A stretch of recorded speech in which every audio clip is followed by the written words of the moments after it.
Imagínese que su hogar está a 150 millones de kilómetros de la Tierra.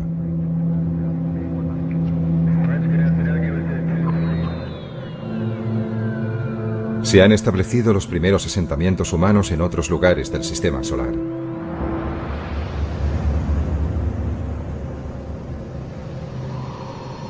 Y usted es uno de los pioneros. Usted vive y morirá allí.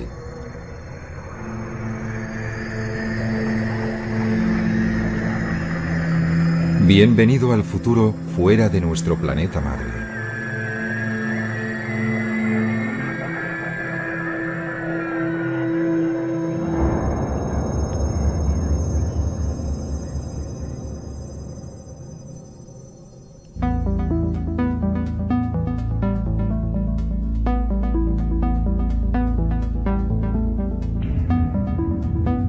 Estamos en el año 2050.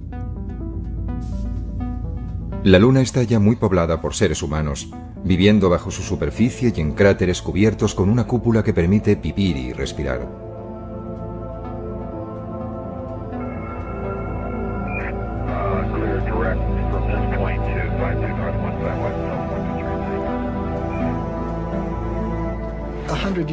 Dentro de 100 años, cuando mis nietos vayan a visitar a alguien en la Luna o vayan a vivir allí, no vivirán en estériles e inertes estructuras metálicas, al igual que a nosotros no nos gustaría hacerlo, ¿sabes? Vivirán en bonitos y bien cuidados parques con árboles de 200 metros de altura y serán capaces de volar como los pájaros.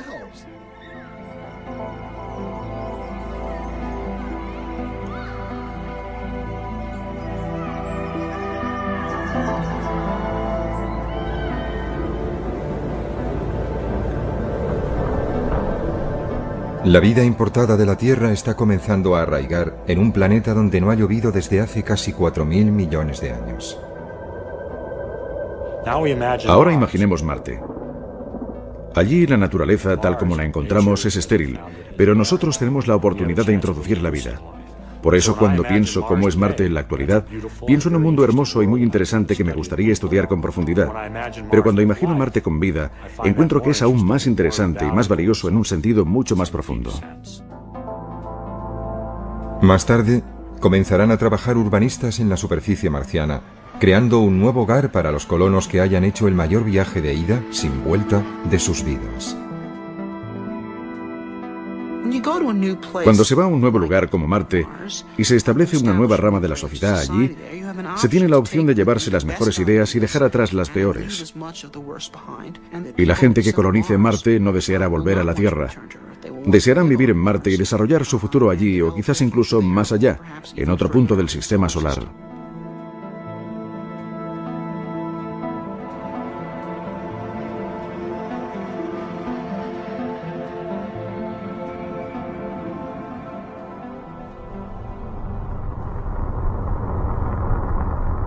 A finales del verano del año 1976, dos sondas idénticas llamadas Viking se posaron sobre Marte. Remitieron a la Tierra imágenes detalladas de la superficie de otro planeta por primera vez en la historia. Aunque no encontraron las huellas de vida que habían ido a buscar, la misión Viking completó con éxito diversos experimentos sobre el suelo y el aire marcianos. Fue todo un triunfo científico. Sin embargo, Christopher McKay es un biólogo de la NASA que cree que la ciencia espacial es tan solo una manera de prepararse para algo mucho más importante. Se habla a menudo sobre la explotación del espacio como si su único objetivo fuera científico. Desde ese punto de vista, ciertamente enviar naves tripuladas no es un proyecto rentable. Podemos conseguir mejores datos científicos con robots y sondas automáticas. Pero creo que eso sería errar el tiro. ¿Para qué estamos haciendo ciencia? ¿Por qué estamos explorando científicamente el espacio? Bueno, yo creo que forma parte de una actividad humana mucho más amplia, de un proyecto humano mucho más ambicioso de tratar de anticiparse a los futuros asentamientos humanos fuera de nuestro mundo. Marte es el planeta más cercano y donde será más fácil poder dar nuestro primer paso colonizador. No estamos enviando seres humanos a Marte para hacer ciencia. Estamos enviando seres humanos a Marte. Una de las muchas cosas que harán cuando estén allí será ciencia, pero también escribirán poesía, y gritarán y se enfadarán y harán todo lo que hacen los seres humanos.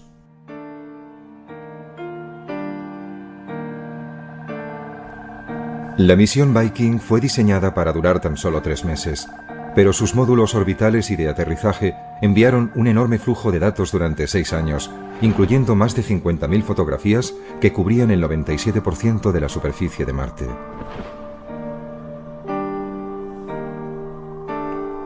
McKay cree que incluso para trabajos científicos, robots como los Viking no deben sustituir a las misiones humanas. La gente habla de enviar robots para explorar otros planetas y no de la necesidad de enviar seres humanos. Pero yo encuentro eso totalmente carente de interés. Lo comparo quizá con ir a París, pero en vez realmente de ir a París uno mismo, simplemente enviamos una cámara fotográfica para que tome imágenes. Y cuando la cámara regresa, revelamos las fotos, las miramos, pensamos, bien, fue estupendo, he estado en París.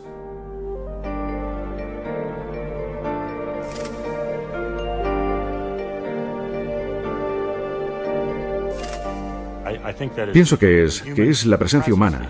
La experiencia humana es parte de la motivación para ir, y los seres humanos desearán ir a estos otros mundos.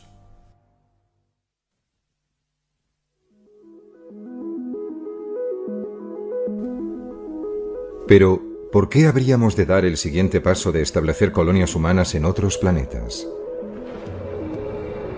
Robert Zubrin es un ingeniero espacial que ha ideado una manera de enviar a los primeros seres humanos a Marte.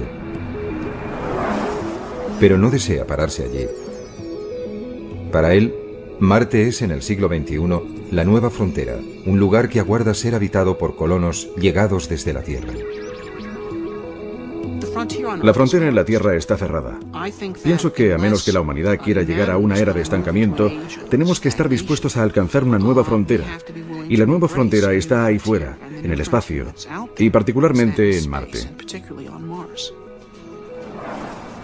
Pero colonizar Marte es fundamentalmente un acto de creación. Lo que haremos es crear una nueva rama de la civilización humana, una nueva rama de la cultura humana. Es decir, no estamos haciendo esto por nosotros, lo estamos haciendo por ellos, lo estamos haciendo por los marcianos. ¿Es todo esto posible? Gran parte de la tecnología para llevarlo a cabo ya fue desarrollada en un corto periodo de casi 10 años, que empezó a finales de la década de los pasados años 50, con animales puestos en órbita en misiles balísticos. Este chimpancé iba a regresar sano y salvo, pero en ese momento poco o nada se sabía sobre si los seres humanos podrían sobrevivir en el espacio.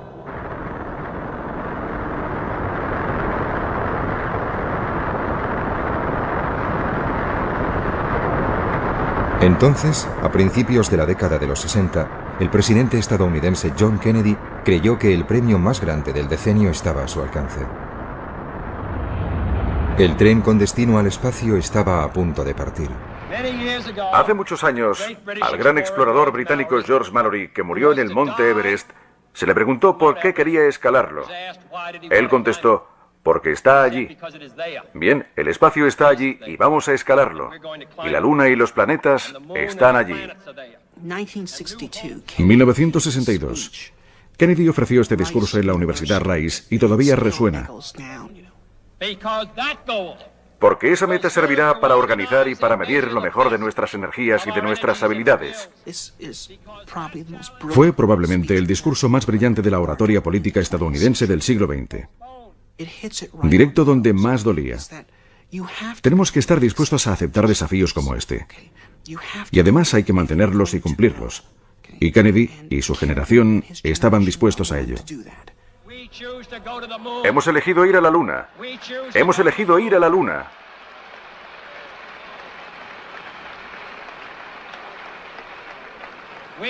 Hemos elegido ir a la Luna en esta década y hacer otras cosas. No porque sea fácil, sino porque es difícil. Hemos elegido ir a la Luna no porque sea fácil, sino porque es difícil. Era un acto de fe y de una gran capacidad de visión, porque no se sabía qué beneficios nos aguardaban, pero el espacio estaba allí e íbamos a escalarlo. El programa espacial fue uno de los puntos culminantes del optimismo del siglo XX, una embriagadora mezcla de tecnología punta y osadía humana que hizo que todo pareciera posible. Primero la Luna, siguiente parada, las estrellas. ¿Cuáles fueron los beneficios del programa Apolo? Ciertamente no consistió solo en conseguir unos 50 kilos de piedras lunares. El verdadero beneficio del programa fue que toda una generación se inspiró en él para incorporarse a carreras científicas por la oferta, por la posibilidad de participar y formar parte de la gran aventura espacial, de ser pioneros. Eso es un hecho. Yo fui uno de ellos. Yo tenía 9 años cuando Kennedy hizo su discurso, su llamada para enviarnos a la Luna. Yo fui uno de los niños del programa Apolo.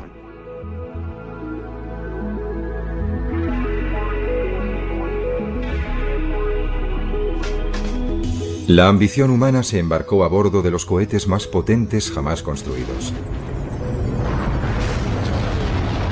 Y otros niños del Apolo hacían volar su imaginación, impulsada por un nuevo futuro en el espacio. Niños como Marshall Savage. Para mí, creo que el momento clave que permitió pensar en que el hombre podría viajar por el espacio se produjo con el primer sobrevuelo orbital alrededor de la Luna. Eso me impresionó, en cierto modo, incluso más que el aterrizaje en la Luna, porque representaba la idea de que aquellos astronautas habían sido los primeros hombres en salir al espacio exterior. Habían abandonado la Tierra. No era un simple vuelo en órbita. Estaban allí, en el espacio profundo. ¡Feliz cumpleaños, mamá!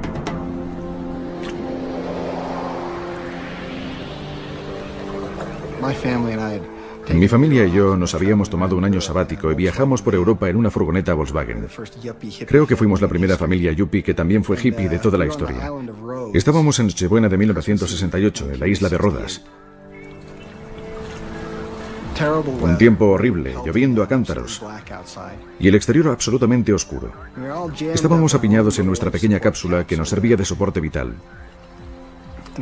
Y escuchando la radio oímos a estos individuos, estos hombres, los primeros astronautas verdaderos, y su voz parecía proceder de ultratumba, de las profundidades del espacio. Yo no fui educado en un entorno religioso, pero cuando empezaron a leer el libro del Génesis,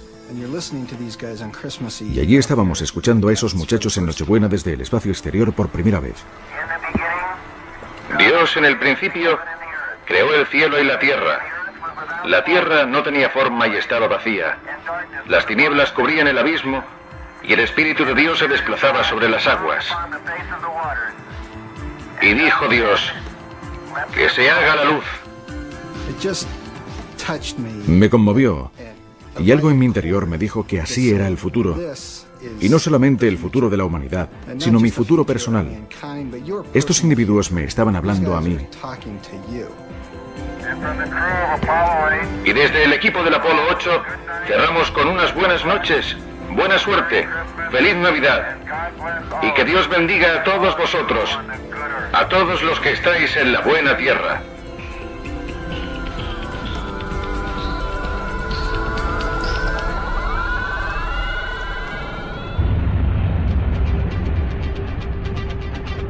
Al partir el Apolo 11 hacia la Luna, el 16 de julio de 1969, el monte Everest de Kennedy estaba a punto de ser conquistado apenas 8 años después de que se anunciara la carrera hacia la superficie de la Luna.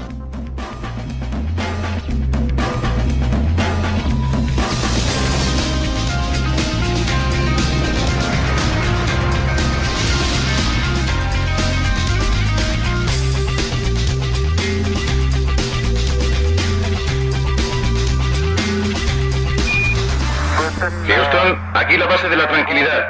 El Águila ha aterrizado.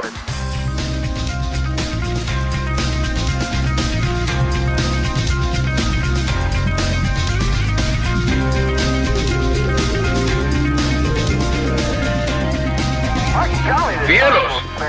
Esta vez ha sido rápido. ¡Wow! Lo siento, Charlie. ¡Hermoso! Debo mantenerme atento al volante. Paseando por la luna un día, en el feliz, feliz mes de diciembre. No, mayo. ¿Mayo? Mayo, es verdad. De nuevo a bordo. Allá vamos. ¡Qué paseo, qué paseo! Al dejar la Luna, los astronautas del Apolo 17, el 14 de diciembre de 1972, el ímpetu para transportar personas hacia el resto del sistema solar se perdió. Desde entonces nadie ha escapado de la órbita de la Tierra.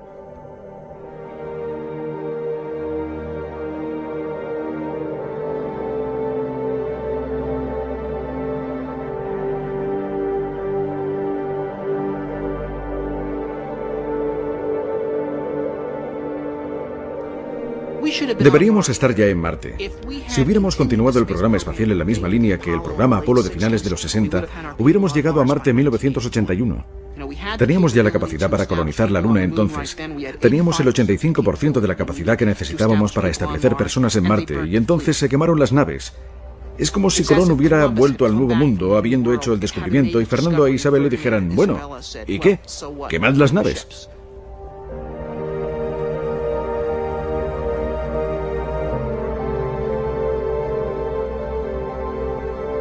En los institutos y en las universidades, decenas de miles de jóvenes esperaban poder satisfacer sus ambiciones como astronautas. Para ellos, el espacio era el futuro. Hacia el final de su adolescencia, Marshall Savage se convenció de que se enrolaría en la próxima y más peligrosa aventura: ir más allá de la Luna. Básicamente, solo quería ir a Marte. No me importaba si era el primero o el 50.000 o el número 5000. Solo deseaba ir a Marte. Parecía una ambición noble y alcanzable en esa época. Iba a haber una estación espacial permanente para 100 hombres en órbita, una colonia permanente en la Luna y hombres en Marte a principios de la década de 1980, lo que se ajustaba de maravilla a mi agenda. Pero bueno, la historia tomó un rumbo totalmente distinto. Todo el programa espacial a partir del Apolo fue cancelado y no íbamos a ir a ningún sitio.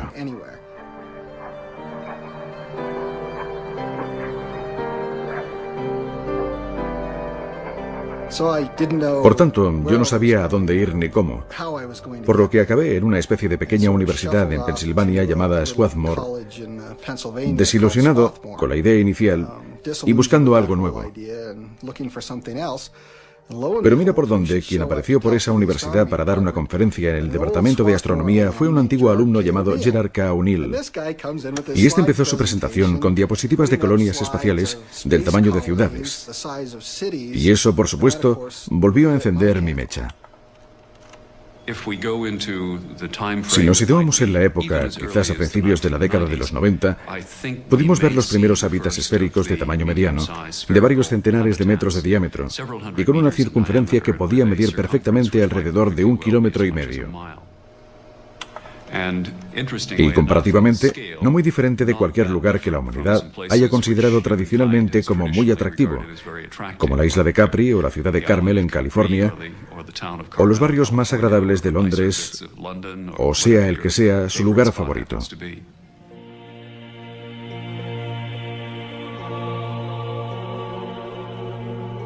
Gerard K. O'Neill fue un profesor de física brillante y respetado en la Universidad de Princeton, en New Jersey. Pero su esposa, Tosha, recuerda cómo comenzó su pasión por las colonias espaciales en las clases que impartía a estudiantes que no tenían apenas conocimientos científicos. Él enseñaba un nuevo curso para estudiantes que no estaban realmente interesados en la física, pero que tenían que pasar obligatoriamente este curso, que fue denominado Física para Poetas. Mientras los primeros hombres aterrizaban en la Luna en 1969, O'Neill comenzaba casi como una broma a hacer a sus estudiantes una pregunta acerca de abandonar la Tierra. A largo plazo, ¿es la superficie de la Tierra realmente el mejor lugar para una civilización tecnológica en expansión? ¿Es una superficie planetaria el mejor lugar para una civilización en expansión? Y la respuesta resultó ser no. Gerard O'Neill quería construir sus ciudades espaciales en una órbita entre la Tierra y la Luna. Él denominó este lugar la Alta Frontera. Pero primero, él debía conseguir que su idea fuera tomada en serio. Tardaría 5 años y casi sucedería por accidente tras una reunión en Princeton. Jerry decidió que sería agradable conseguir, reunir a tanta gente como se pudiera que tuviera interés en estos temas. Y Walter Sullivan, que era entonces el principal redactor científico del New York Times, creyó que era una noticia lo suficientemente atractiva como para publicarla. Y lo hicieron en la primera página del New York Times, lo que cambió radicalmente nuestras vidas. Pero su sueño de vivir en colonias humanas girando libremente en el espacio nunca fue más allá de unas meras recreaciones artísticas y maquetas. Murió de leucemia en 1992. A Jerry, por supuesto, le habría encantado haber ido. Siempre hablamos de ir juntos. Deseé tener el primer restaurante espacial. Ese fue siempre mi sueño. Probablemente no sucederá nunca, pero espero que todavía consiga ir. No soy demasiado vieja, nunca se sabe.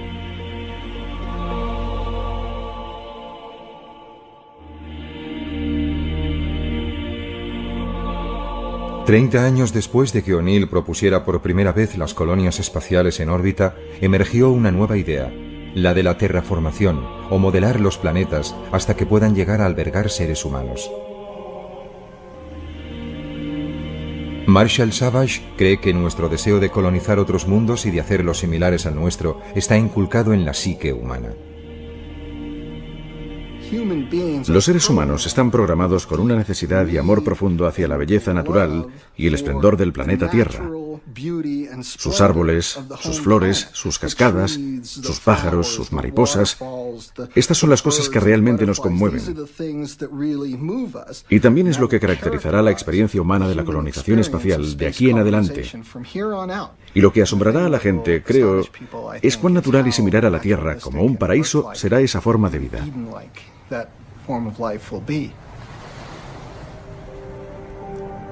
Savage cree que la Luna es capaz de sostener grandes asentamientos humanos.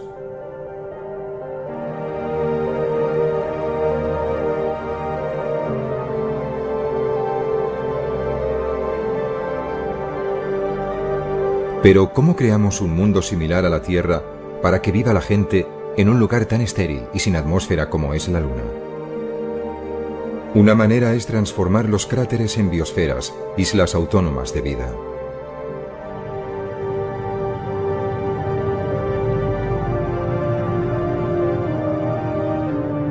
Bajo bóvedas hechas de silicio y de agua, habría oasis de vida vegetal importados de la Tierra.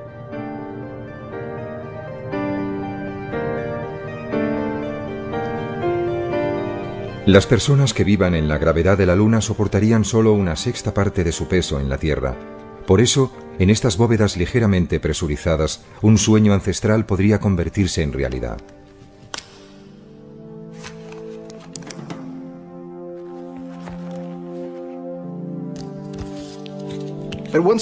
Con una sexta parte de la gravedad, un ser humano puede volar con su propio impulso. Al ponerse y ajustarse unas alas de seda, se podría despegar desde la rama de cualquiera de esos gigantescos árboles. Incluso se podrían utilizar nuestras propias alas y, aleteando nuestros propios brazos, propulsarnos realmente a través del aire como enormes pájaros.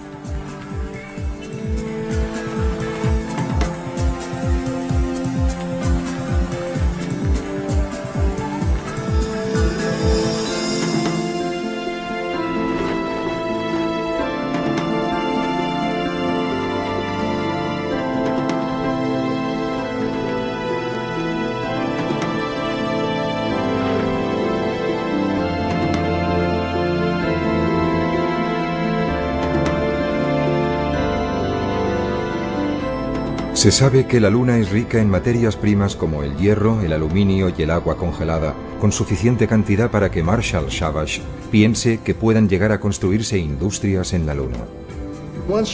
Una vez dispongamos de una pequeña base en un lugar como la Luna, el crecimiento allí puede ser muy rápido.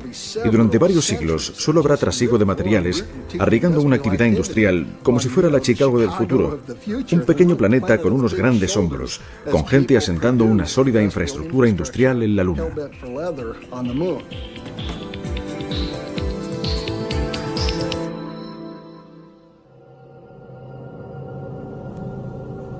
Más allá de la Luna, el primer candidato para ser colonizado es Marte, pero es un mundo complicado. La temperatura global media es inferior a los 25 grados centígrados bajo cero. Y en los polos cubiertos de hielo puede caer hasta por debajo de 90 grados bajo cero. Pero hay pruebas de que Marte fue alguna vez un planeta húmedo y más cálido, no muy distinto de la Tierra.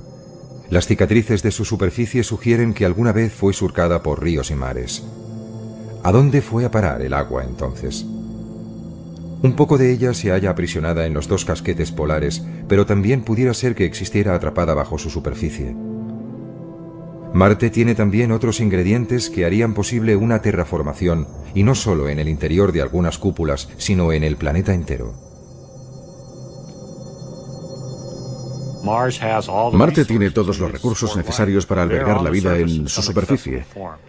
De alguna manera, hay carbono, dióxido de carbono, agua. Ahora está congelada, pero ya idearemos cómo derretirla.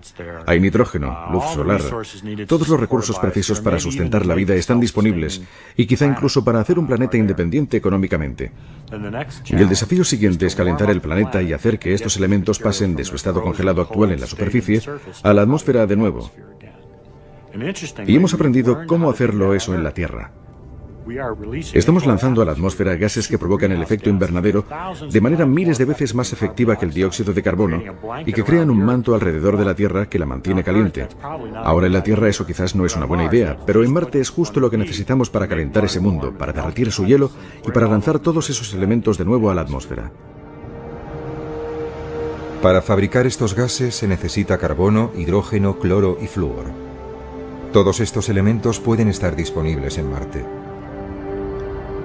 Podrían ser extraídos desde la superficie de Marte, puestos en sus debidas proporciones en fábricas robotizadas y después ser bombeados a través de chimeneas en enormes cantidades. Pondrían en marcha un efecto invernadero autoalimentado.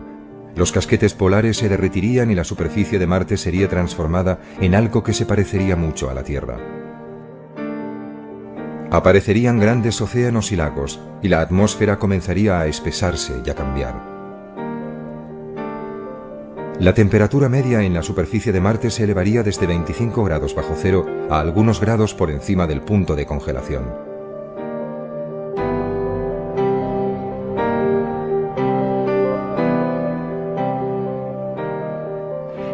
Calentándolo un poco, de modo que hubiera agua en la superficie y una atmósfera más densa. Se podría entonces introducir ecosistemas muy simples, no muy diferentes de los ecosistemas que existen hoy en las regiones árticas y antárticas. Poco más que algas brotarían en la superficie de Marte como primera vida vegetal. Pero sería la avanzadilla para lograr el verdor de Marte. Nuestros cálculos sugieren que Marte podría calentarse con una atmósfera bastante densa en unos 100 años. Es un proceso notablemente eficiente una vez que comencemos a atrapar energía solar.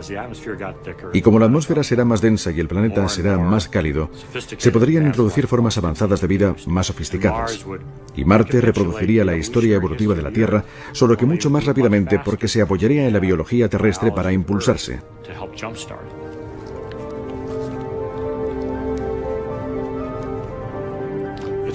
Es posible que si Marte fuese lo bastante cálido, quizá dentro de 100 años o algo así, podrían desarrollarse verdaderos bosques.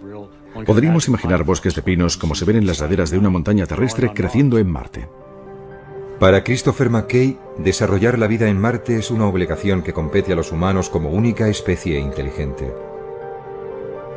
Pienso que debe haber vida en forma microbiana y simple en cualquier planeta que tenga agua líquida o que sea remotamente similar a la Tierra. Pienso que la vida es un hecho común. Sobre la inteligencia, pienso que es un tema más complejo. De hecho, creo que la inteligencia es rara, escasa. Quizá incluso única en la Tierra. Pienso que sería un error no utilizar nuestra inteligencia y que actuáramos como cualquier animal. Debemos decir, ¿cuál es nuestro papel como miembros inteligentes de esta comunidad? ¿Qué podemos hacer para ayudar o mejorar? Y pienso que la respuesta es diseminar la vida, transportándola desde su origen aquí en la Tierra y llevándola a todas partes. Nosotros, como especie inteligente, somos los únicos que podemos hacerlo. Es una tarea digna como especie. Sería como construir pirámides y catedrales. Es algo que podemos hacer como regalo al resto del universo.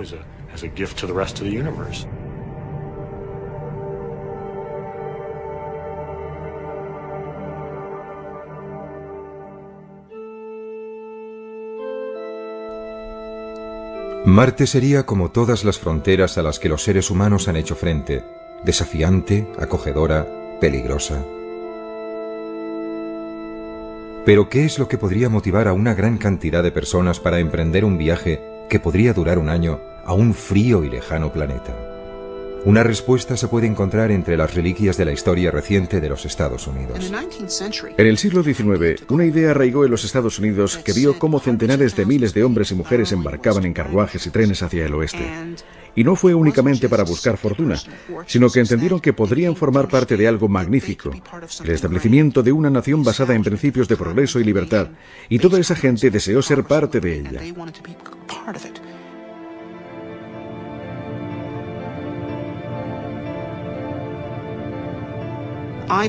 Creo que cuando llegue a ser tecnológicamente posible colonizar Marte, tal como creo que sucederá en breve, habrá un gran número de personas dispuestas a participar, independientemente de las dificultades que conlleve.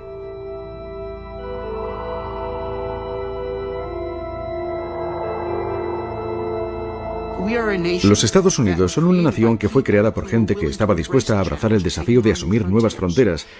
Y si abandonamos esa idea, entonces seremos inferiores a ellos, ¿verdad?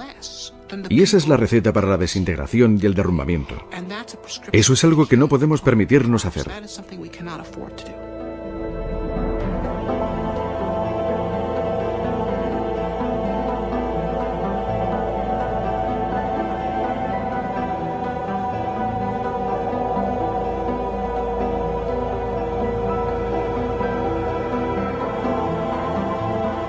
Robert Zubrin ha ideado una manera de transportar a los primeros seres humanos a Marte de forma relativamente barata, conocida como Marte Directo. Es una idea que ha sido bien acogida por la NASA. Utilizaríamos la misma técnica para explorar Marte que la que utilizaron los pioneros en la Tierra, que es viajar ligeros y vivir de la propia Tierra. Primer lanzamiento. Enviaríamos a Marte un vehículo con capacidad de regresar a la Tierra, pero sin nadie en su interior. Tras 8 meses de viaje, llegaría a Marte.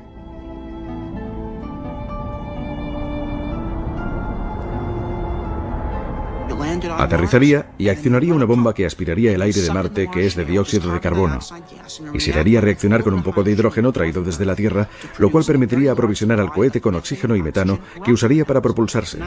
Así tendríamos ahora un vehículo completamente aprovisionado de combustible para volver a la Tierra, esperándonos en la superficie de Marte. Si entonces enviáramos a la siguiente tripulación, como el vehículo de vuelta ya les estaría esperando en Marte, no sería preciso que se desplazaran en esas gigantescas naves galácticas de combate. Aterrizarían en Marte cerca del vehículo de regreso, lo utilizarían como su hogar durante 1 año y medio, y al final de ese tiempo se introducirían en el vehículo, despegarían y viajarían directamente de nuevo a la Tierra. Abandonarían su propia estación en Marte, por lo que cada vez que tuviera lugar un viaje, se agregaría otro habitáculo a la base y gradualmente iríamos construyendo el primer establecimiento humano en un mundo nuevo.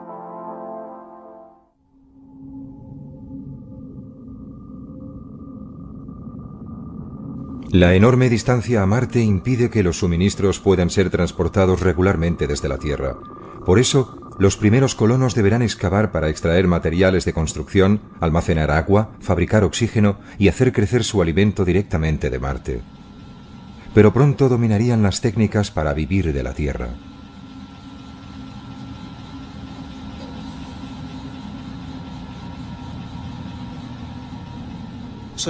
Estaremos en una situación, quizás dentro de 50 años, en la que sabremos cómo ser autosuficientes en Marte y cómo llegar allí de un modo relativamente barato.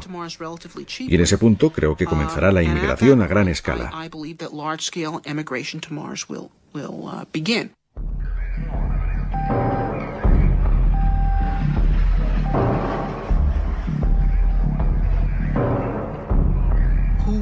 ¿Quién lo hará?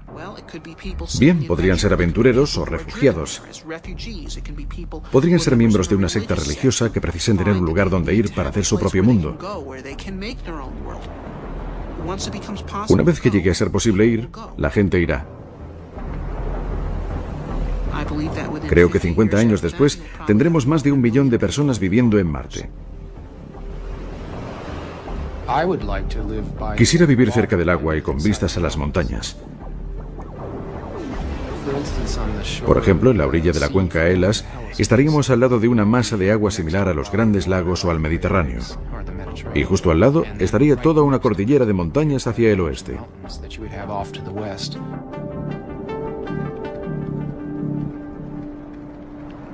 Desde su hogar, situado en el norte de California, el escritor de ciencia ficción Kim Stanley Robinson imaginó cómo sería la vida en un Marte terraformado. Pero la inspiración para sus novelas procede de las imágenes emitidas por la sonda Viking de unas tierras desoladas y áridas. Me interesó de Marte su aspecto salvaje. Estoy interesado en pasar tiempo en las montañas por encima del arbolado y en los desiertos del oeste americano. Por eso, cuando llegaron los primeros datos de las Viking, lo que mostraron es un Marte con un paisaje espectacular. Y estas características despertaron mi interés y pensé que sería un gran lugar para ir de acampada con mi mochila. Viking reveló que Marte era como el sueño de un turista. El Valle Marineris es un abismo de 4.000 kilómetros de largo y hasta 8 kilómetros de profundidad, 200 kilómetros de ancho y más de 10 veces mayor que el Gran Cañón del Colorado. El Olympus Mons es un volcán extinto que se eleva 25 kilómetros sobre los llanos circundantes. Es casi 3 veces más alto que el monte Everest.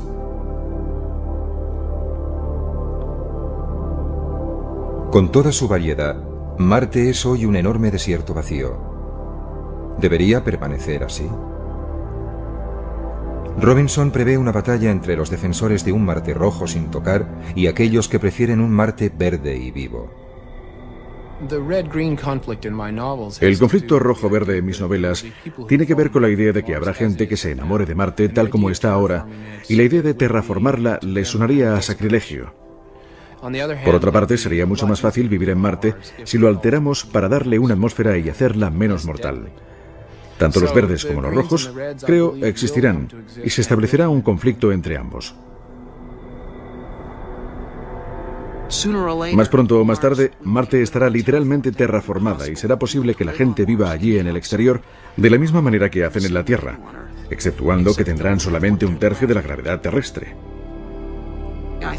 Pienso que los marcianos del futuro se preguntarán por qué hay gente que quiere vivir con nuestra fuerza de gravedad, tal como hacemos nosotros ahora, teniendo que esforzarse tanto para moverse, en vez de simplemente pegar un salto para subir de un piso a otro, como una gacela o un canguro. Donde quiera que los seres humanos elijan vivir, en la Luna, Marte o más allá, una cosa es cierta. Si se quedan permanentemente, su aspecto físico quedará alterado por los diferentes entornos e influencias, como la fuerza de gravedad, la cantidad de luz solar recibida o la composición atmosférica.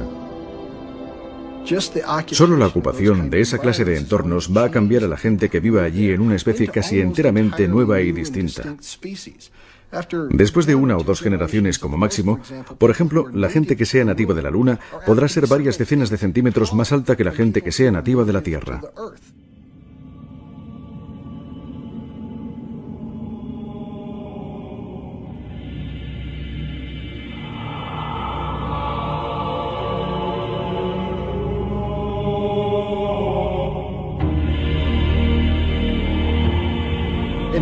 Si no les importa sufrir la considerable molestia de mantener la infraestructura esquelética y muscular que se necesita para soportar la gravedad terrestre y básicamente decir, bueno, vivo en la Luna.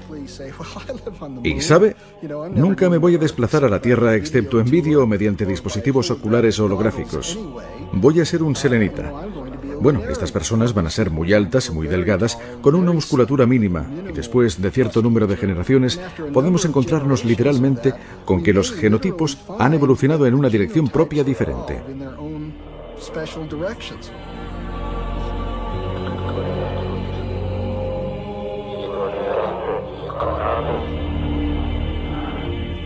Predecir qué sucederá tras 10 o 20 generaciones está más allá de la ciencia. Tendríamos que tener una gran imaginación incluso para elucubrar el aspecto de los colonos más remotos y aislados. En última instancia, a donde vamos con todo esto es al verdadero universo de Star Trek. Probablemente se haya dado cuenta de que en Star Trek vuelan por toda la galaxia y se encuentran con todo tipo de alienígenas, pero todos tienen básicamente 2 brazos y 2 piernas, y quizá unos cuernecillos en su frente.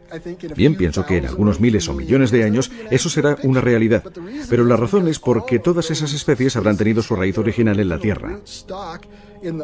Y entonces, en función de su medio ambiente familiar, seguirán una línea genética totalmente distinta de cualquier otra. Todos con un origen común, pero de aspecto tan distinto como los vulcanianos y klingons.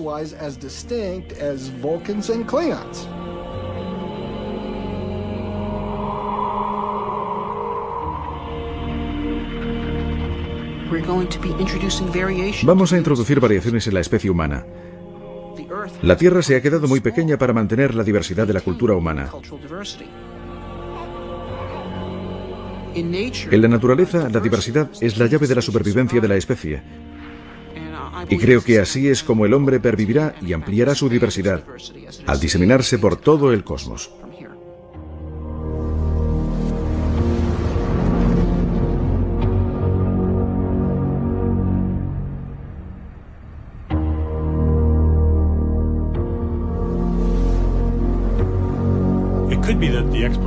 Pudiera ser que la exploración del espacio fuese inevitable. Hablamos de seres humanos y de su curiosidad natural para explorar, pero esta podría ser una característica más fundamental de la vida en sí misma. La vida podría ser un fenómeno que, por ejemplo, como un fuego, necesita crecer constantemente para mantenerse. Tiene que arder constantemente para que se mantenga. La vida puede ser así también. Puede ser que necesite estar constantemente en expansión y en crecimiento hacia nuevas fronteras para permanecer viva como un sistema global.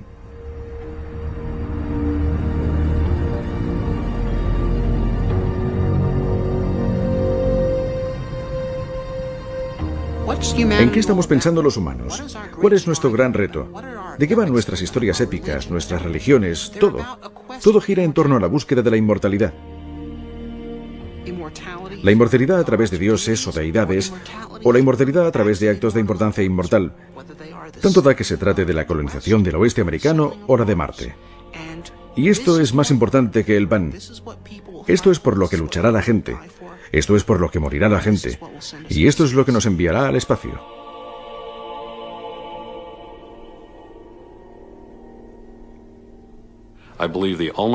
Creo que la única manera de salir al espacio es haciendo el espacio rentable. Si se desea ir al espacio para quedarse, tiene que ser una empresa rentable. En Steamboat Springs, Colorado, Estados Unidos, Jim Benson está planeando cómo ganar dinero gracias al espacio. En 1990 o 1991, mientras leía el Washington Post, vi un pequeño artículo. Se había encontrado un asteroide, el Dorado, y resultó ser una bola sólida de acero inoxidable valorada en $80 billones. Y pensé, bien, si este asteroide vale $80 billones, debo averiguar si hay más como él. Casi 500 asteroides han sido descubiertos hasta ahora pasando cerca de la órbita de la Tierra. Poco se sabe sobre ellos, pero todos podrían ser inmensamente ricos en minerales. Los asteroides metálicos me fascinaron porque tienen concentraciones muy altas de oro y de todos los metales del grupo del platino. Pero es extremadamente difícil extraer el metal de ellos. Llegaríamos a una montaña de acero inoxidable y resultaría casi imposible hacerla pedazos o excavarla. Pero Benson se dio cuenta de que algunos asteroides contenían algo incluso más valioso que los metales preciosos, el hielo, que podría convertirse en agua e hidrógeno que sirvieran de combustible para cohetes en el espacio exterior. Sin el elevadísimo coste de transportar el combustible desde la Tierra, la colonización del espacio sería una empresa más realista.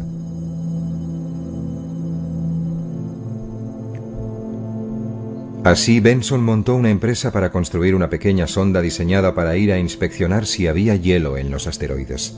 Él quería algo que fuera seguro y barato.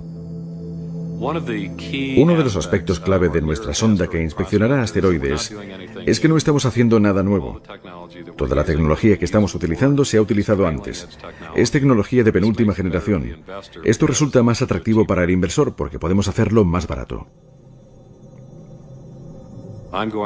Estoy haciendo esto para abrir el espacio a la humanidad y también para ganar dinero con ello. Hola, Jim Benson. Creo que las empresas comerciales pueden ganar dinero en el espacio. Y una vez que lo hagamos, todos verán que puede ser así. Y eso ampliará la visión de futuro para toda la gente que desea salir, construir colonias espaciales, extraer minerales de los asteroides y vivir en la Luna o en Marte. Jim Benson hizo su primera fortuna en el negocio de los ordenadores. Está convencido de que va a hacer su segunda en el espacio. Si retrocedemos 20 años, al principio de la revolución de los ordenadores personales, nadie sabía qué estaba sucediendo. Nadie sabía quiénes serían los ganadores o los perdedores. Pero hoy tenemos muchísimos millonarios gracias a ellos. Estamos ahora en el mismo punto con la comercialización del espacio. Cualquier cosa puede suceder, y gran parte de ellas sucederán.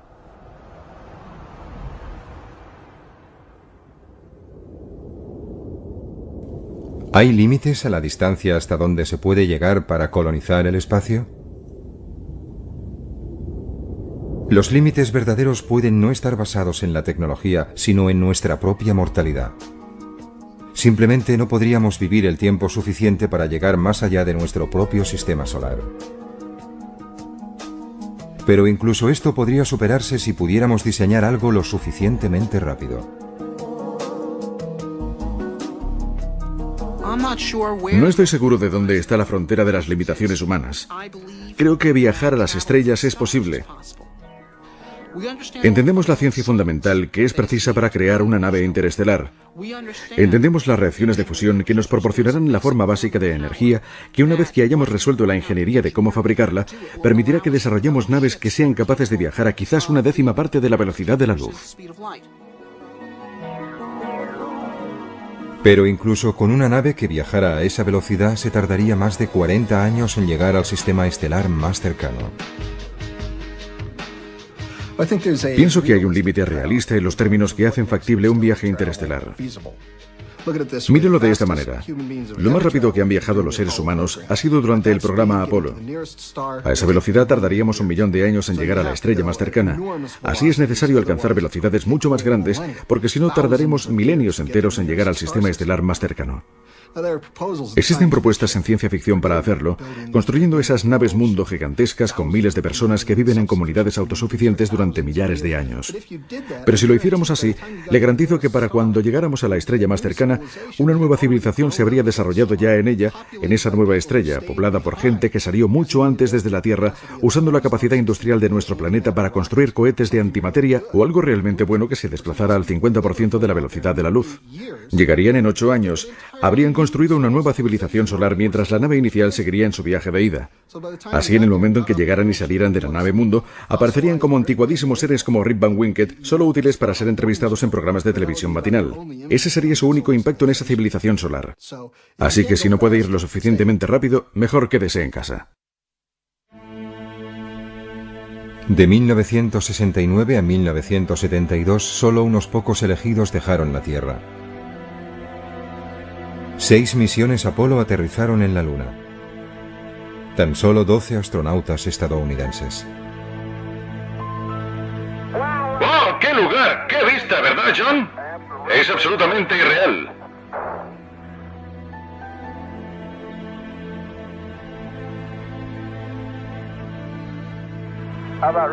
¿Qué tal si la hacemos rodar?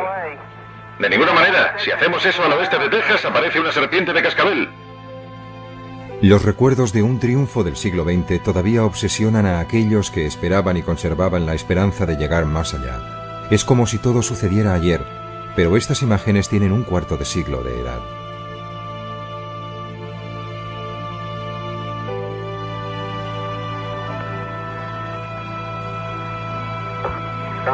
No, papá no pegará.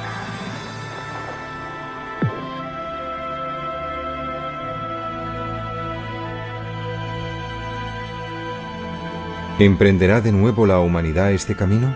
¿Y esta vez lo continuará? Las estrellas están a nuestro alcance. Si no nos rendimos ahora, y si decidimos ser una civilización que viaje por el espacio,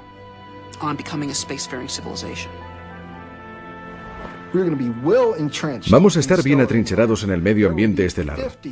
Habrá 50 civilizaciones cada vez más grandes en el cielo. Caminaremos por la noche en la Tierra y miraremos hacia arriba y nombraremos lugares físicos, la verdadera geografía del cielo nocturno de las estrellas que están habitadas y la clase de gente que vive allí. Y eso va a suceder en apenas la cantidad de tiempo que nos separa de las ondas Viking.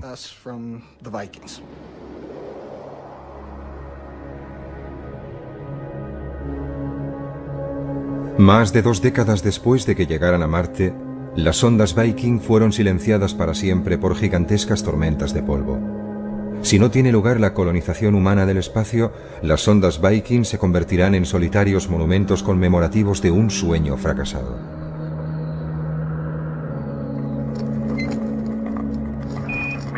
La humanidad entre las estrellas. Esto es para lo que hemos nacido y allí es hacia donde nos dirigimos. De acuerdo, Bob, tengo mis herramientas justo aquí. Sal aquí y mándame un saludo. Tenemos una vista hermosa de ese 4BN y de la Tierra a la vez. Intentaré conseguir una foto para ti. Esta transmisión está llegando desde aproximadamente medio camino entre la Luna y la Tierra. Nos queda poco menos de 40 horas para llegar a la Luna. Así es, ahí lo tienes. Un vasto y solitario tipo de existencia prohibida para la expansión de la nada. La felicidad son trocitos de tocino para desayunar. No te los comas todos. Houston, la belleza de este lugar es absolutamente increíble. Te comento, no puedo ver el fondo de esto y estoy tan cerca del borde como me es posible. Y esa es la verdad. ¡Naranja! Sí que lo es. Puedo verlo desde aquí, es naranja. Nos han dicho que hay un Papá Noel.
Imagínese que su hogar está a 150 millones de kilómetros de la Tierra.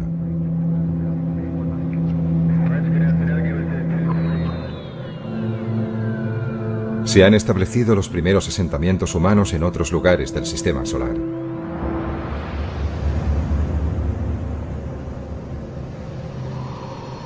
Y usted es uno de los pioneros. Usted vive y morirá allí.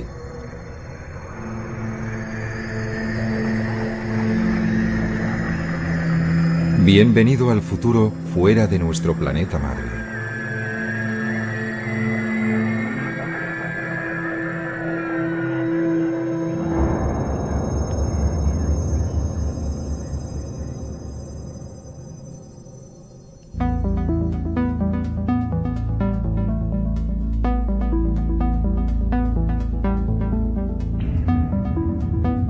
Estamos en el año 2050.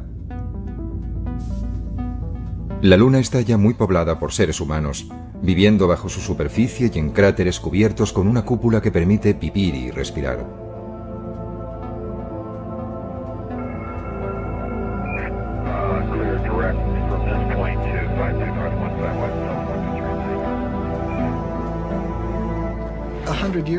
Dentro de 100 años, cuando mis nietos vayan a visitar a alguien en la Luna o vayan a vivir allí, no vivirán en estériles e inertes estructuras metálicas, al igual que a nosotros no nos gustaría hacerlo, ¿sabes? Vivirán en bonitos y bien cuidados parques con árboles de 200 metros de altura y serán capaces de volar como los pájaros.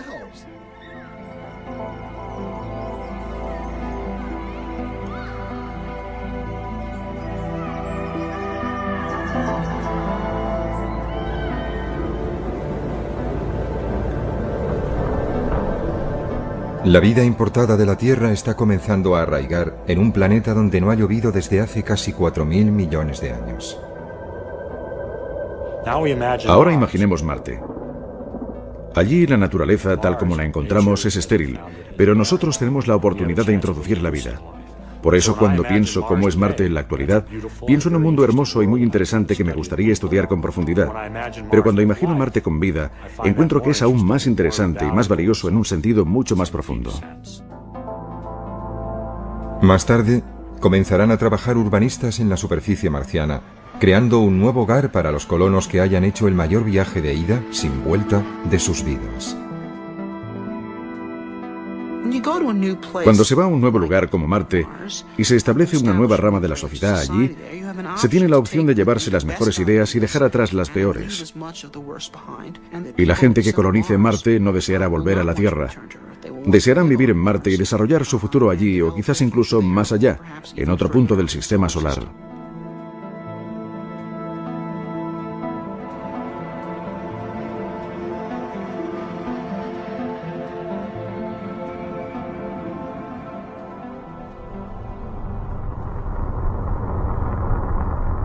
A finales del verano del año 1976, dos sondas idénticas llamadas Viking se posaron sobre Marte. Remitieron a la Tierra imágenes detalladas de la superficie de otro planeta por primera vez en la historia. Aunque no encontraron las huellas de vida que habían ido a buscar, la misión Viking completó con éxito diversos experimentos sobre el suelo y el aire marcianos. Fue todo un triunfo científico. Sin embargo, Christopher McKay es un biólogo de la NASA que cree que la ciencia espacial es tan solo una manera de prepararse para algo mucho más importante. Se habla a menudo sobre la explotación del espacio como si su único objetivo fuera científico. Desde ese punto de vista, ciertamente enviar naves tripuladas no es un proyecto rentable. Podemos conseguir mejores datos científicos con robots y sondas automáticas. Pero creo que eso sería errar el tiro. ¿Para qué estamos haciendo ciencia? ¿Por qué estamos explorando científicamente el espacio? Bueno, yo creo que forma parte de una actividad humana mucho más amplia, de un proyecto humano mucho más ambicioso de tratar de anticiparse a los futuros asentamientos humanos fuera de nuestro mundo. Marte es el planeta más cercano y donde será más fácil poder dar nuestro primer paso colonizador. No estamos enviando seres humanos a Marte para hacer ciencia. Estamos enviando seres humanos a Marte. Una de las muchas cosas que harán cuando estén allí será ciencia, pero también escribirán poesía, y gritarán y se enfadarán y harán todo lo que hacen los seres humanos.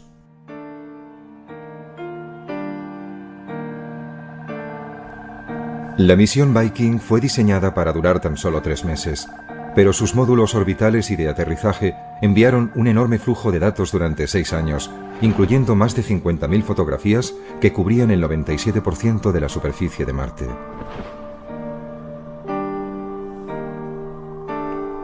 McKay cree que incluso para trabajos científicos, robots como los Viking no deben sustituir a las misiones humanas.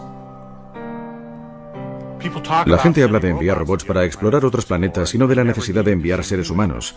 Pero yo encuentro eso totalmente carente de interés. Lo comparo quizá con ir a París, pero en vez realmente de ir a París uno mismo, simplemente enviamos una cámara fotográfica para que tome imágenes. Y cuando la cámara regresa, revelamos las fotos, las miramos, pensamos, bien, fue estupendo, he estado en París.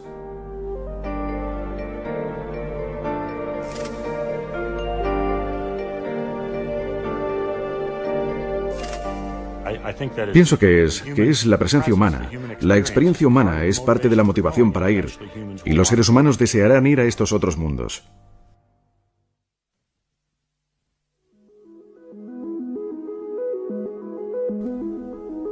Pero, ¿por qué habríamos de dar el siguiente paso de establecer colonias humanas en otros planetas?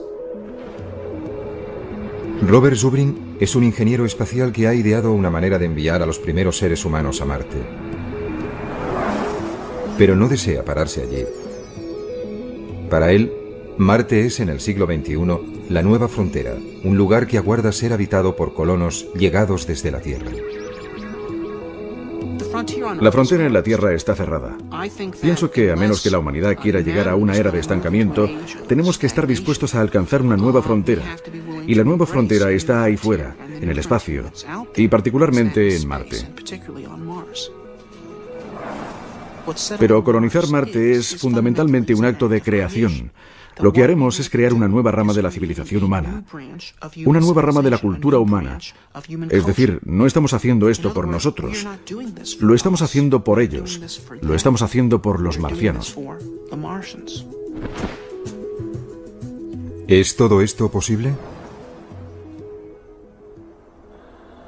Gran parte de la tecnología para llevarlo a cabo ya fue desarrollada en un corto período de casi 10 años, que empezó a finales de la década de los pasados años 50, con animales puestos en órbita en misiles balísticos. Este chimpancé iba a regresar sano y salvo, pero en ese momento poco o nada se sabía sobre si los seres humanos podrían sobrevivir en el espacio.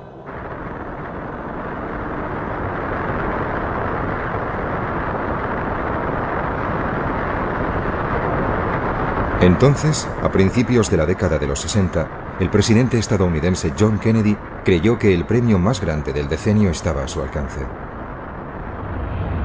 El tren con destino al espacio estaba a punto de partir. Hace muchos años, al gran explorador británico George Mallory, que murió en el monte Everest, se le preguntó por qué quería escalarlo. Él contestó: porque está allí. Bien, el espacio está allí y vamos a escalarlo. Y la Luna y los planetas están allí. 1962. Kennedy ofreció este discurso en la Universidad Rice y todavía resuena. Porque esa meta servirá para organizar y para medir lo mejor de nuestras energías y de nuestras habilidades. Fue probablemente el discurso más brillante de la oratoria política estadounidense del siglo XX. Directo donde más dolía. Tenemos que estar dispuestos a aceptar desafíos como este. Y además hay que mantenerlos y cumplirlos. Y Kennedy y su generación estaban dispuestos a ello. Hemos elegido ir a la Luna. Hemos elegido ir a la Luna.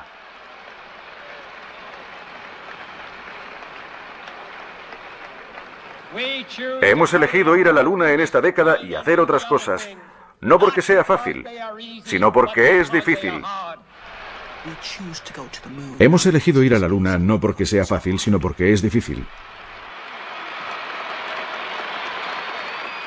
Era un acto de fe y de una gran capacidad de visión, porque no se sabía qué beneficios nos aguardaban, pero el espacio estaba allí e íbamos a escalarlo. El programa espacial fue uno de los puntos culminantes del optimismo del siglo XX, una embriagadora mezcla de tecnología punta y osadía humana que hizo que todo pareciera posible. Primero la Luna, siguiente parada, las estrellas. ¿Cuáles fueron los beneficios del programa Apolo? Ciertamente no consistió solo en conseguir unos 50 kilos de piedras lunares. El verdadero beneficio del programa fue que toda una generación se inspiró en él para incorporarse a carreras científicas por la oferta, por la posibilidad de participar y formar parte de la gran aventura espacial, de ser pioneros. Eso es un hecho. Yo fui uno de ellos. Yo tenía 9 años cuando Kennedy hizo su discurso, su llamada para enviarnos a la Luna. Yo fui uno de los niños del programa Apolo.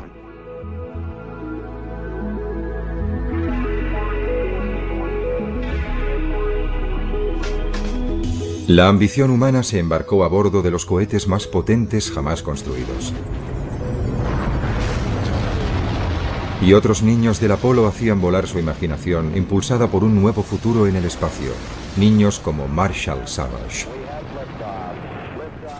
Para mí, creo que el momento clave que permitió pensar en que el hombre podría viajar por el espacio se produjo con el primer sobrevuelo orbital alrededor de la Luna. Eso me impresionó, en cierto modo, incluso más que el aterrizaje en la Luna, porque representaba la idea de que aquellos astronautas habían sido los primeros hombres en salir al espacio exterior. Habían abandonado la Tierra. No era un simple vuelo en órbita. Estaban allí, en el espacio profundo. ¡Feliz cumpleaños, mamá!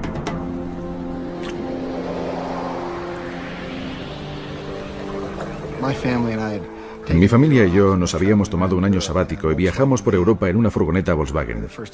Creo que fuimos la primera familia yuppie que también fue hippie de toda la historia.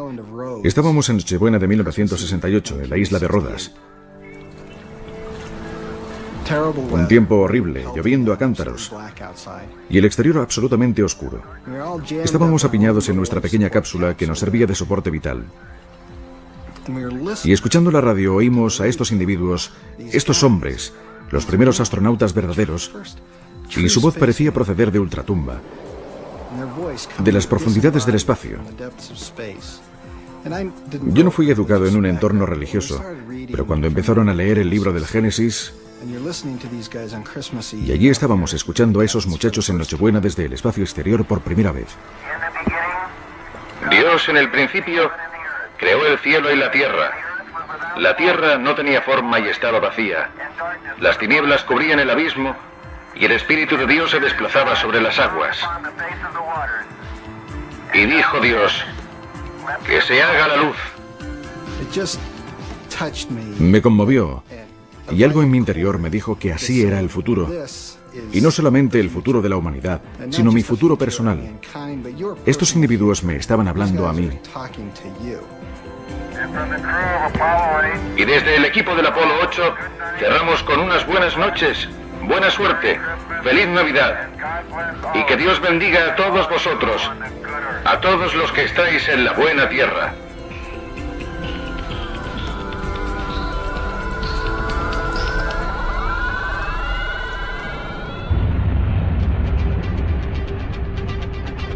Al partir el Apolo 11 hacia la Luna, el 16 de julio de 1969, el monte Everest de Kennedy estaba a punto de ser conquistado apenas 8 años después de que se anunciara la carrera hacia la superficie de la Luna.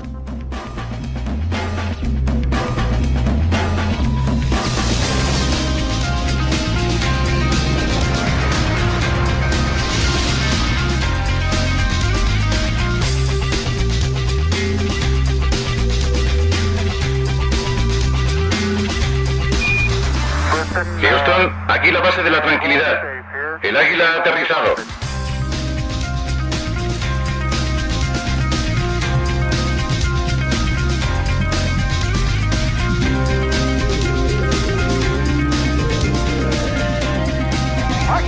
¡Cielos! Esta vez ha sido rápido. ¡Wow! Lo siento, Charlie. ¡Hermoso! Debo mantenerme atento al volante. Paseando por la luna un día, en el feliz, feliz mes de diciembre. No, mayo. ¿Mayo? Mayo, es verdad. De nuevo a bordo. Allá vamos. ¡Qué paseo, qué paseo!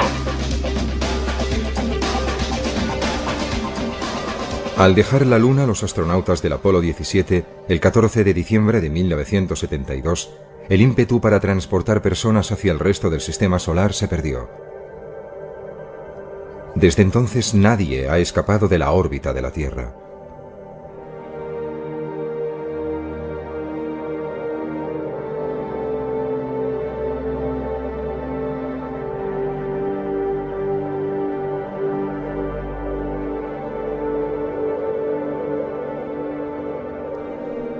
Deberíamos estar ya en Marte.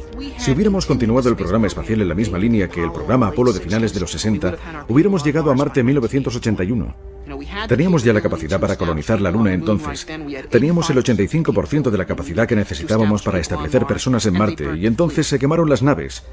Es como si Colón hubiera vuelto al Nuevo Mundo habiendo hecho el descubrimiento y Fernando e Isabel le dijeran, bueno, ¿y qué? ¡Quemad las naves!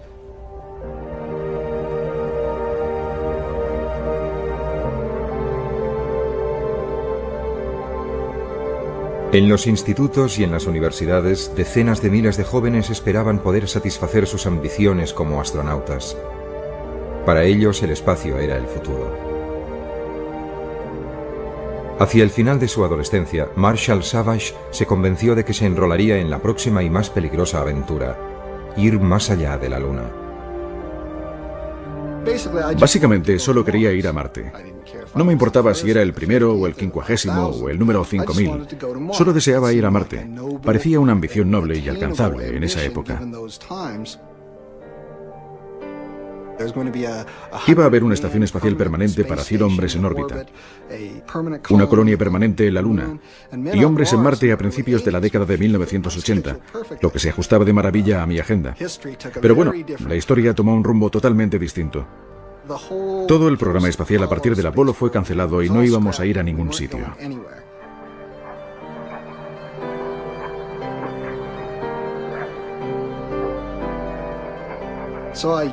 Por tanto, yo no sabía a dónde ir ni cómo, por lo que acabé en una especie de pequeña universidad en Pensilvania llamada Swarthmore, desilusionado con la idea inicial y buscando algo nuevo.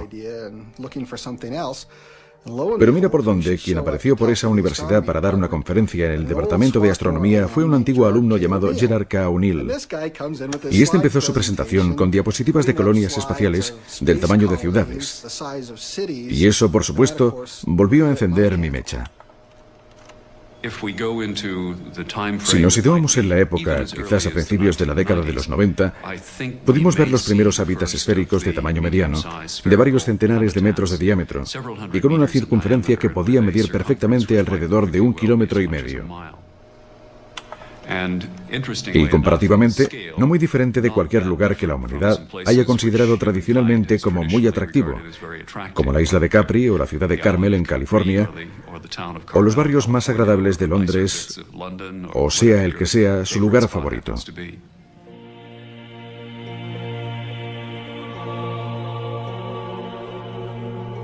Gerard K. O'Neill fue un profesor de física brillante y respetado en la Universidad de Princeton en New Jersey. Pero su esposa, Tosha, recuerda cómo comenzó su pasión por las colonias espaciales en las clases que impartía a estudiantes que no tenían apenas conocimientos científicos. Él enseñaba un nuevo curso para estudiantes que no estaban realmente interesados en la física, pero que tenían que pasar obligatoriamente este curso que fue denominado Física para Poetas.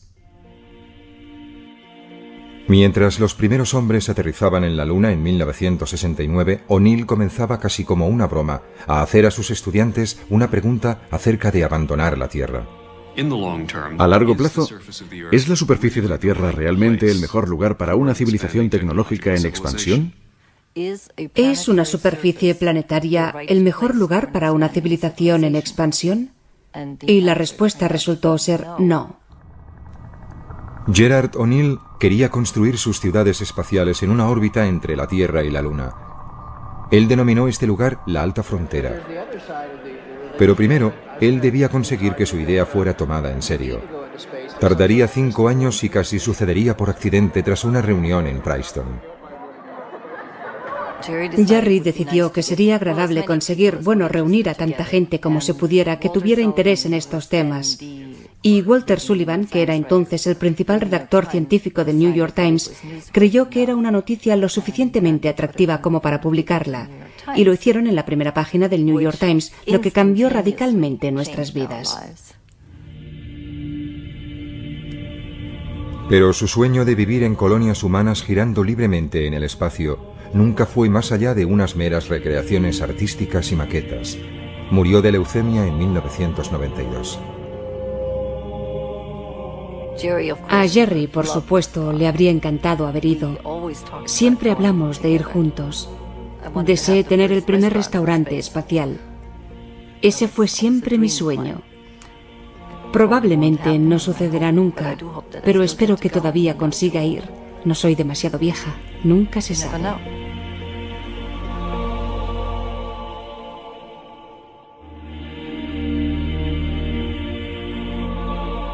30 años después de que O'Neill propusiera por primera vez las colonias espaciales en órbita, emergió una nueva idea, la de la terraformación, o modelar los planetas hasta que puedan llegar a albergar seres humanos. Marshall Savage cree que nuestro deseo de colonizar otros mundos y de hacerlos similares al nuestro está inculcado en la psique humana. Los seres humanos están programados con una necesidad y amor profundo hacia la belleza natural y el esplendor del planeta Tierra. Sus árboles, sus flores, sus cascadas, sus pájaros, sus mariposas. Estas son las cosas que realmente nos conmueven. Y también es lo que caracterizará la experiencia humana de la colonización espacial de aquí en adelante. Y lo que asombrará a la gente, creo, es cuán natural y similar a la Tierra como un paraíso será esa forma de vida.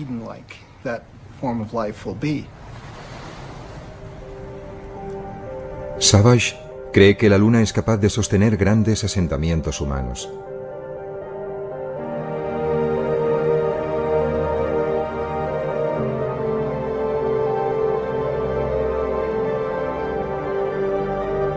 Pero ¿cómo creamos un mundo similar a la Tierra para que viva la gente en un lugar tan estéril y sin atmósfera como es la Luna?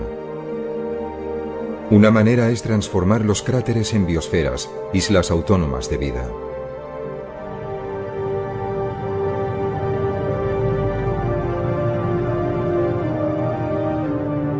Bajo bóvedas hechas de silicio y de agua, habría oasis de vida vegetal importados de la Tierra.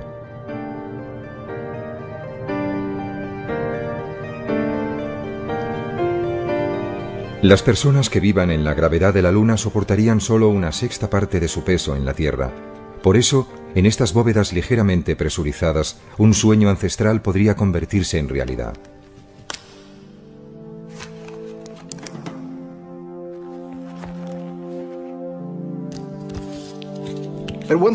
Con una sexta parte de la gravedad, un ser humano puede volar con su propio impulso. Al ponerse y ajustarse unas alas de seda, se podría despegar desde la rama de cualquiera de esos gigantescos árboles. Incluso se podrían utilizar nuestras propias alas y, aleteando nuestros propios brazos, propulsarnos realmente a través del aire como enormes pájaros.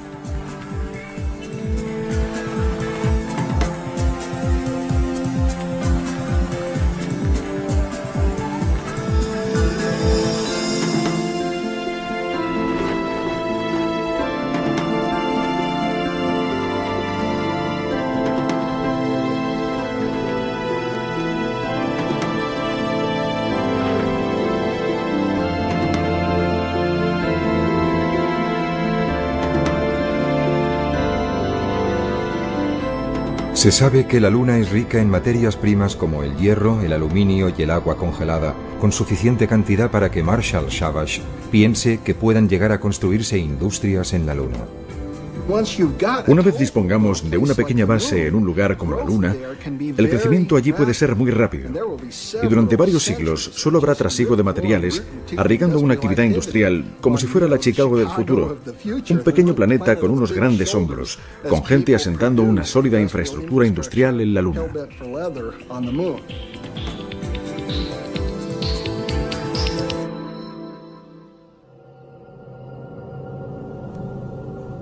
Más allá de la Luna, el primer candidato para ser colonizado es Marte, pero es un mundo complicado. La temperatura global media es inferior a los 25 grados centígrados bajo cero. Y en los polos cubiertos de hielo puede caer hasta por debajo de 90 grados bajo cero. Pero hay pruebas de que Marte fue alguna vez un planeta húmedo y más cálido, no muy distinto de la Tierra. Las cicatrices de su superficie sugieren que alguna vez fue surcada por ríos y mares. ¿A dónde fue a parar el agua entonces? Un poco de ella se halla aprisionada en los dos casquetes polares, pero también pudiera ser que existiera atrapada bajo su superficie.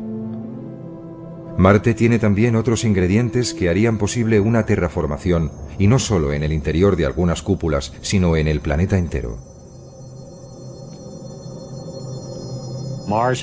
Marte tiene todos los recursos necesarios para albergar la vida en su superficie.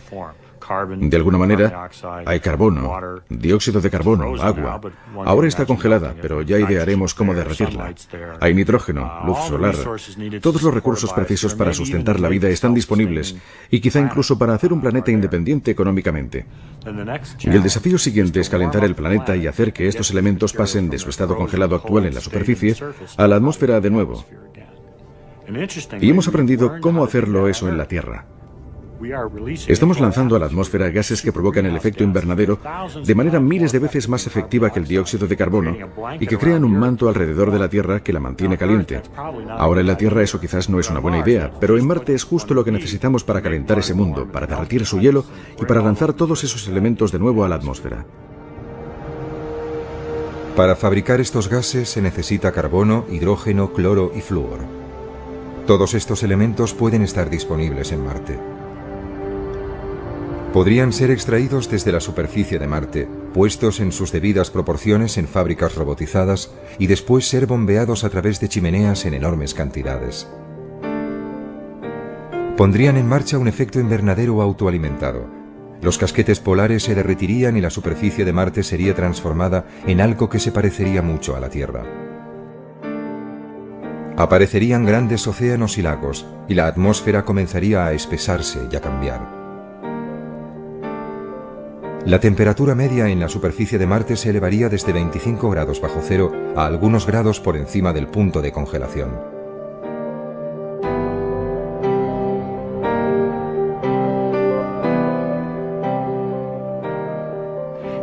calentándolo un poco, de modo que hubiera agua en la superficie y una atmósfera más densa. Se podría entonces introducir ecosistemas muy simples, no muy diferentes de los ecosistemas que existen hoy en las regiones árticas y antárticas. Poco más que algas brotarían en la superficie de Marte como primera vida vegetal. Pero sería la avanzadilla para lograr el verdor de Marte. Nuestros cálculos sugieren que Marte podría calentarse con una atmósfera bastante densa en unos 100 años. Es un proceso notablemente eficiente una vez que comencemos a atrapar energía solar. Y como la atmósfera será más densa y el planeta será más cálido, se podrían introducir formas avanzadas de vida más sofisticadas. Y Marte reproduciría la historia evolutiva de la Tierra, solo que mucho más rápidamente porque se apoyaría en la biología terrestre para impulsarse.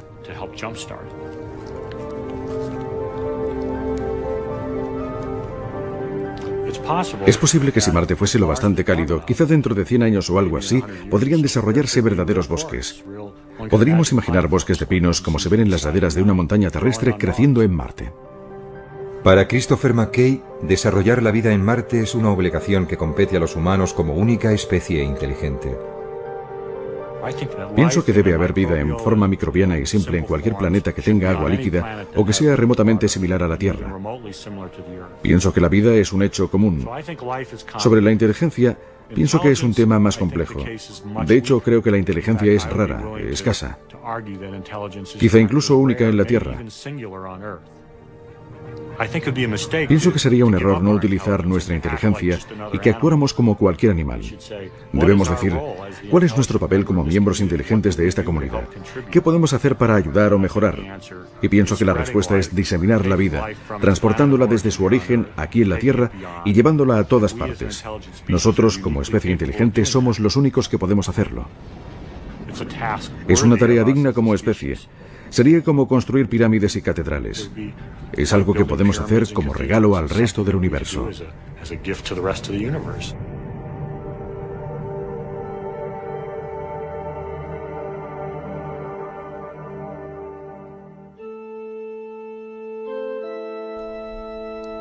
Marte sería como todas las fronteras a las que los seres humanos han hecho frente, desafiante, acogedora, peligrosa.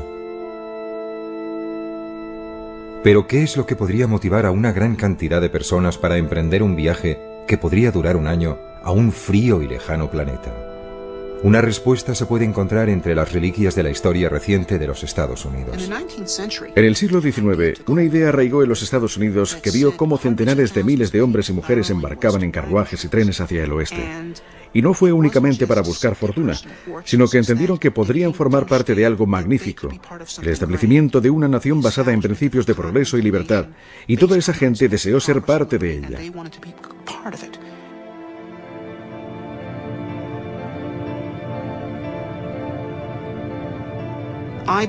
Creo que cuando llegue a ser tecnológicamente posible colonizar Marte, tal como creo que sucederá en breve, habrá un gran número de personas dispuestas a participar, independientemente de las dificultades que conlleve.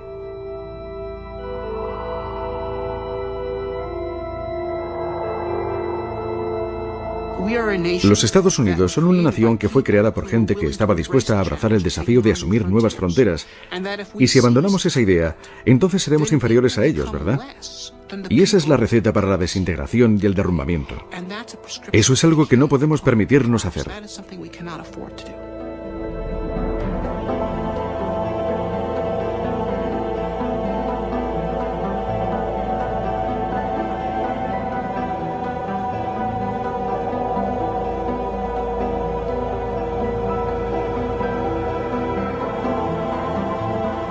Robert Zubrin ha ideado una manera de transportar a los primeros seres humanos a Marte de forma relativamente barata conocida como Marte Directo. Es una idea que ha sido bien acogida por la NASA. Utilizaríamos la misma técnica para explorar Marte que la que utilizaron los pioneros en la Tierra, que es viajar ligeros y vivir de la propia Tierra.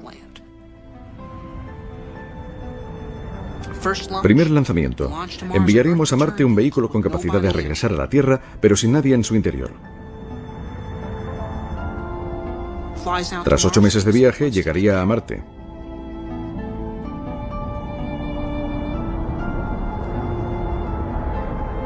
Aterrizaría y accionaría una bomba que aspiraría el aire de Marte, que es de dióxido de carbono, y se le haría reaccionar con un poco de hidrógeno traído desde la Tierra, lo cual permitiría aprovisionar al cohete con oxígeno y metano que usaría para propulsarse.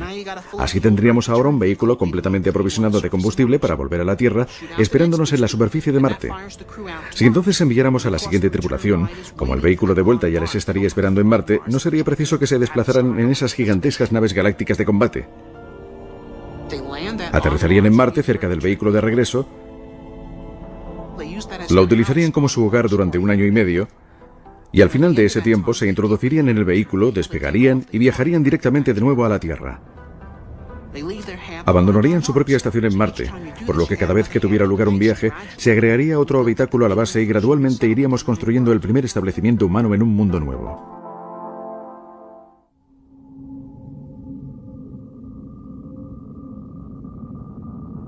La enorme distancia a Marte impide que los suministros puedan ser transportados regularmente desde la Tierra. Por eso, los primeros colonos deberán excavar para extraer materiales de construcción, almacenar agua, fabricar oxígeno y hacer crecer su alimento directamente de Marte. Pero pronto dominarían las técnicas para vivir de la Tierra.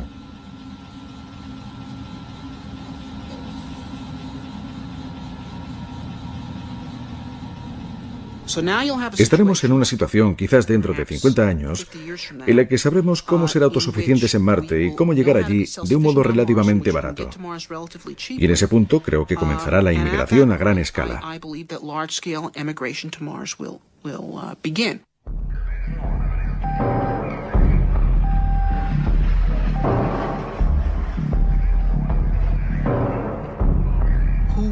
¿Quién lo hará?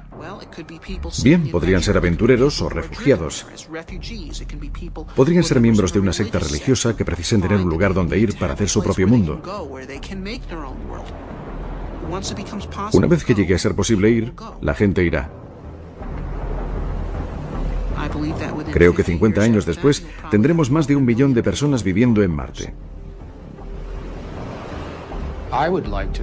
Quisiera vivir cerca del agua y con vistas a las montañas.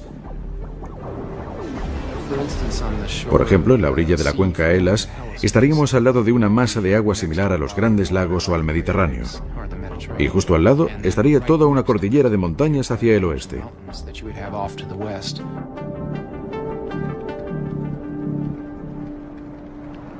Desde su hogar, situado en el norte de California, el escritor de ciencia ficción Kim Stanley Robinson imaginó cómo sería la vida en un Marte terraformado.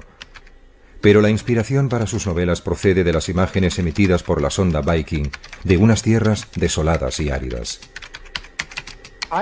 Me interesó de Marte su aspecto salvaje. Estoy interesado en pasar tiempo en las montañas por encima del arbolado y en los desiertos del oeste americano. Por eso, cuando llegaran los primeros datos de las Viking, lo que mostraron es un Marte con un paisaje espectacular. Y estas características despertaron mi interés y pensé que sería un gran lugar para ir de acampada con mi mochila. Viking reveló que Marte era como el sueño de un turista. El Valle Marineris es un abismo de 4.000 kilómetros de largo y hasta 8 kilómetros de profundidad, 200 kilómetros de ancho y más de 10 veces mayor que el Gran Cañón del Colorado. El Olympus Mons es un volcán extinto que se eleva 25 kilómetros sobre los llanos circundantes. Es casi 3 veces más alto que el monte Everest.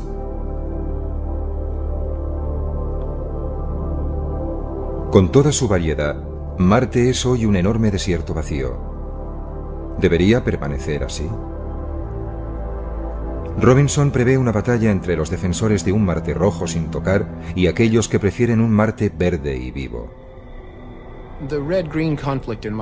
El conflicto rojo-verde en mis novelas tiene que ver con la idea de que habrá gente que se enamore de Marte tal como está ahora, y la idea de terraformarla le sonaría a sacrilegio. Por otra parte, sería mucho más fácil vivir en Marte si lo alteramos para darle una atmósfera y hacerla menos mortal. Tanto los verdes como los rojos, creo, existirán, y se establecerá un conflicto entre ambos. Más pronto o más tarde, Marte estará literalmente terraformada y será posible que la gente viva allí en el exterior de la misma manera que hacen en la Tierra, exceptuando que tendrán solamente un tercio de la gravedad terrestre. Pienso que los marcianos del futuro se preguntarán por qué hay gente que quiere vivir con nuestra fuerza de gravedad, tal como hacemos nosotros ahora, teniendo que esforzarse tanto para moverse, en vez de simplemente pegar un salto para subir de un piso a otro, como una gacela o un canguro. Donde quiera que los seres humanos elijan vivir, en la Luna, Marte o más allá, una cosa es cierta. Si se quedan permanentemente, su aspecto físico quedará alterado por los diferentes entornos e influencias, como la fuerza de gravedad, la cantidad de luz solar recibida o la composición atmosférica. Solo la ocupación de esa clase de entornos va a cambiar a la gente que viva allí en una especie casi enteramente nueva y distinta. Después de 1 o 2 generaciones como máximo, por ejemplo, la gente que sea nativa de la Luna podrá ser varias decenas de centímetros más alta que la gente que sea nativa de la Tierra.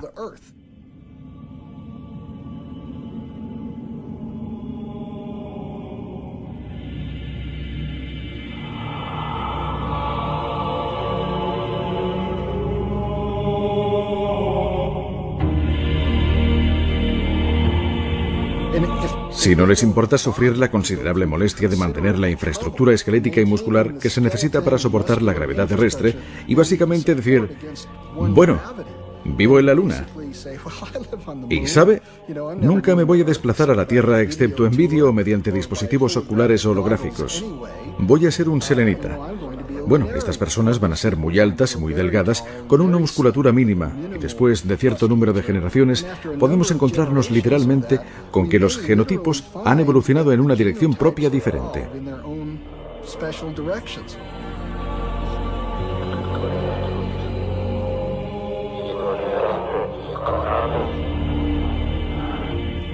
Predecir qué sucederá tras 10 o 20 generaciones está más allá de la ciencia. Tendríamos que tener una gran imaginación incluso para elucubrar el aspecto de los colonos más remotos y aislados. En última instancia, a donde vamos con todo esto es al verdadero universo de Star Trek. Probablemente se haya dado cuenta de que en Star Trek vuelan por toda la galaxia y se encuentran con todo tipo de alienígenas, pero todos tienen básicamente 2 brazos y 2 piernas, y quizá unos cuernecillos en su frente. Bien, pienso que en algunos miles o millones de años eso será una realidad, pero la razón es porque todas esas especies habrán tenido su raíz original en la Tierra. Y entonces, en función de su medio ambiente familiar, seguirán una línea genética totalmente distinta de cualquier otra. Todos con un origen común, pero de aspecto tan distinto como los vulcanianos y klingons.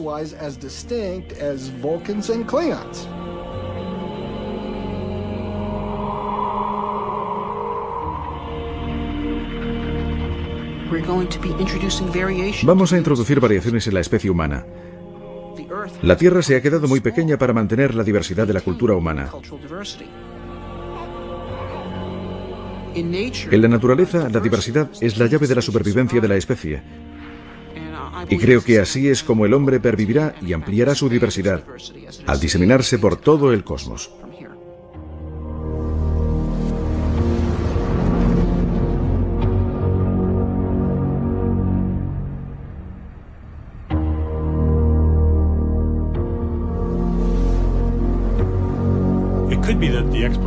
Pudiera ser que la exploración del espacio fuese inevitable. Hablamos de seres humanos y de su curiosidad natural para explorar, pero esta podría ser una característica más fundamental de la vida en sí misma. La vida podría ser un fenómeno que, por ejemplo, como un fuego, necesita crecer constantemente para mantenerse. Tiene que arder constantemente para que se mantenga. La vida puede ser así también. Puede ser que necesite estar constantemente en expansión y en crecimiento hacia nuevas fronteras para permanecer viva como un sistema global.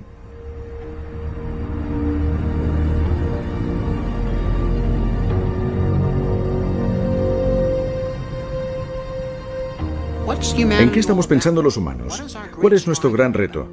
¿De qué van nuestras historias épicas, nuestras religiones, todo? Todo gira en torno a la búsqueda de la inmortalidad. La inmortalidad a través de dioses o deidades, o la inmortalidad a través de actos de importancia inmortal. Tanto da que se trate de la colonización del oeste americano o la de Marte. Y esto es más importante que el pan. Esto es por lo que luchará la gente. Esto es por lo que morirá la gente. Y esto es lo que nos enviará al espacio.